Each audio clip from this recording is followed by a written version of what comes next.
আজকে রান্না করব মাংস, তার সাথে ভুনা খিচুড়ি। কে কে পছন্দ করেন অবশ্যই কমেন্ট করে জানাবেন। আমার ভীষণ পছন্দের একটা খাবার ভুনা খিচুড়ি, সাথে হচ্ছে মুরগির মাংসের ঝোল ঝাল করে। আজকে খিচুড়িটা রান্না করব আমি, আর মাংসটা রান্না করব বাবাকে দিয়ে।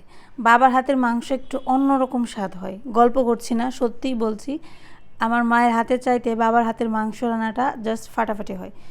তো আজকে বাবাকে দিয়ে মাংস রান্না করাবো। মাংসটা ধুয়ে কেটে দিয়েছি। এখন হচ্ছে বাবাকে বললাম মশলা দিয়ে ম্যারিনেট করতে। মশলা যে মশলাগুলো আমি ব্যবহার করি সেইগুলোও সেও দেবে, কারণ তার কাছ থেকে তো রান্নাবান্না শেখা, তাই তার রেসিপি আমার পরিচিত।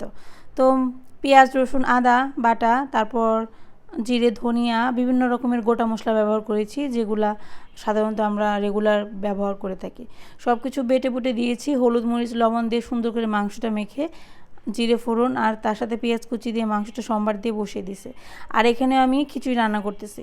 খিচুড়িটা আমি যেভাবে করি সেইভাবেই করব, তবে এইভাবে খিচুড়ি রান্না করলে আমার কাছে খুব ভালো লাগে। একটু হালকা করে মশলা দিয়েছি, পেঁয়াজ রসুন আদা বাটা আর পেঁয়াজ কুচি, সাথে দিয়েছি গোল মশলা ফোড়ন তেলের মধ্যে। তারপর চাল ডাল একসাথে মিশিয়ে সুন্দর করে ভেজে নিলাম, সাথে দিলাম লবণ হলুদ মরিচের গুঁড়া। আর চালেরটা নিয়েছি পোলাওয়ের চাল, সাথে নিয়েছি মুসুর ডাল আর হচ্ছে মুগ ডাল। আমি তো এইভাবেই ভুনা খিচুড়ি রান্না করি, খুবই কম মশলা দিয়ে, আমার কাছে অনেক ভালো লাগে খেতে। আর সেই সাথে মাছ ভাজি করছি। শুধুমাত্র মাংস দিয়ে খেতে ভালো লাগবে না, তাই ভাবলাম মাছ ভাজির সাথে হলে ভালো হবে। তো মাছ ভাজি করতেছি, মাংস রান্না হয়ে গেছে, খিচুড়িটাও রান্না হয়ে গেছে। রান্নাটা শুরুই করেছিলাম একটার সময়, শেষ করতে করতে 1:30 থেকে 2টা বেজে গেছে। কারণ আজকে রান্নাবান্না একটু দেরি করে শুরু করেছি, সব কিছু টাটকা আনা হয়েছে, তারপর রান্নাবান্না করে খাওয়া দাওয়া করবো।